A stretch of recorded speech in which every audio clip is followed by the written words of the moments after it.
Now Jesus was standing before Pilate, the Roman governor. "Are you the king of the Jews?" the governor asked him. Jesus replied, "You have said it." But when the leading priest and the elders made their accusations against him, Jesus remained silent. "Don't you hear all of these charges they are bringing against you?" Pilate demanded. But Jesus made no response to any of the charges, much to the governor's surprise. Now it was the governor's custom each year during the Passover celebration to release one prisoner to the crowd, anyone they wanted. This year there was a notorious prisoner, a man named Barabbas. As the crowds gathered before Pilate's house that morning, he asked them, "Which one do you want me to release to you, Barabbas or Jesus, who is called the Messiah?" He knew very well that the religious leaders had arrested Jesus out of envy. Then, just as Pilate was sitting on the judgment seat, his wife sent this message: "Leave that innocent man alone. I suffered through a terrible nightmare about him last night." Meanwhile, the leading priest and the elders persuaded the crowd to ask for Barabbas to be released and for Jesus to be put to death. So the governor asked again, "Which of these two do you want me to release to you?" The crowd shouted back, "Barabbas!" Pilate responded, "Then what should I do with Jesus, who is called the Messiah?" They shouted back, "Crucify him!" "Why?" Pilate demanded. "What crime has he committed?" But the mob roared even louder, "Crucify him!" Pilate saw that he wasn't getting anywhere and that a riot was developing. So he sent for a bowl of water and washed his hands before the crowd, saying, "I am innocent of this man's blood. The responsibility is yours." And all the people yelled back, "We will take responsibility for his death, we and our children." So Pilate released Barabbas to them. He ordered Jesus flogged with a lead-tipped whip, then returned him to the Roman soldiers to be crucified. Some of the governor's soldiers took Jesus into their headquarters and called out the entire regiment. They stripped him and put a scarlet robe on him. They wove thorn branches into a crown and put it on his head, placed a reed stick in his right hand as a scepter.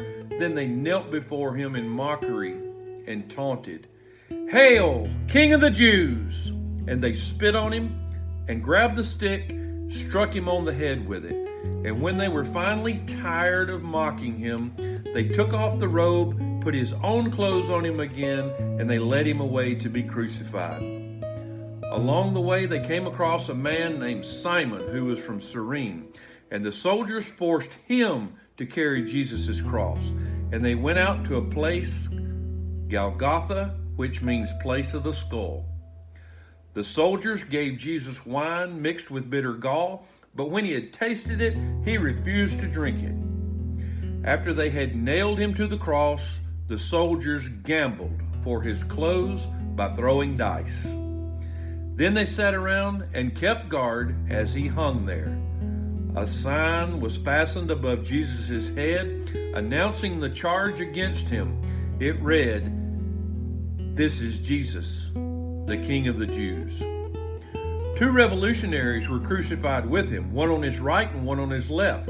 The people passing by shouted abuse, shaking their heads in mockery. "Look at you now," they yelled at him. "You said you were going to destroy the temple and build it up in 3 days. Well, then if you are the Son of God, save yourself and come down from the cross." The leading priest, the teachers of religious law, the elders also mocked Jesus.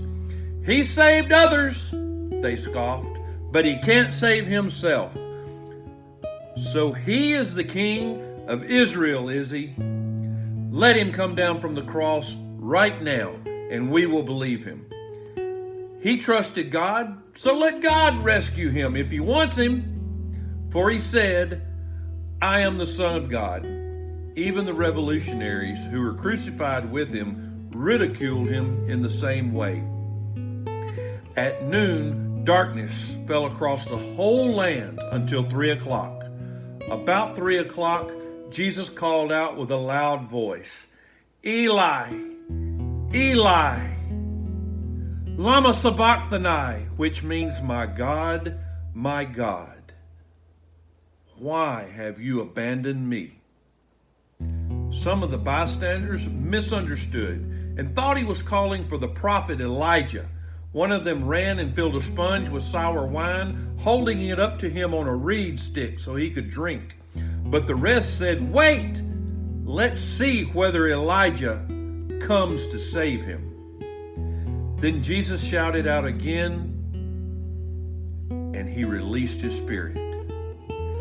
At that moment, the curtain in the sanctuary of the temple was torn in two from top to bottom. The earth shook, rocks split apart, and tombs opened.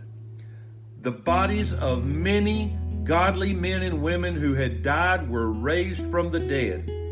They left the cemetery after Jesus' resurrection, went into the holy city of Jerusalem, and appeared to many people. The Roman officer and the other soldiers at the crucifixion were terrified by the earthquake and all that had happened, and they said, "This man truly was the Son of God."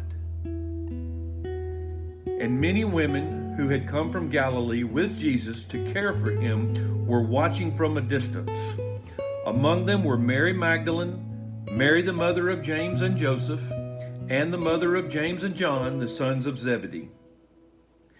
As evening approached, Joseph, a rich man from Arimathea, who had become a follower of Jesus, went to Pilate and asked for Jesus' body. And Pilate issued an order to release it to him. Joseph took the body and wrapped it in a long sheet of clean linen cloth. He placed it in his own new tomb, which had been carved out of the rock. Then he rolled a great stone across the entrance and left.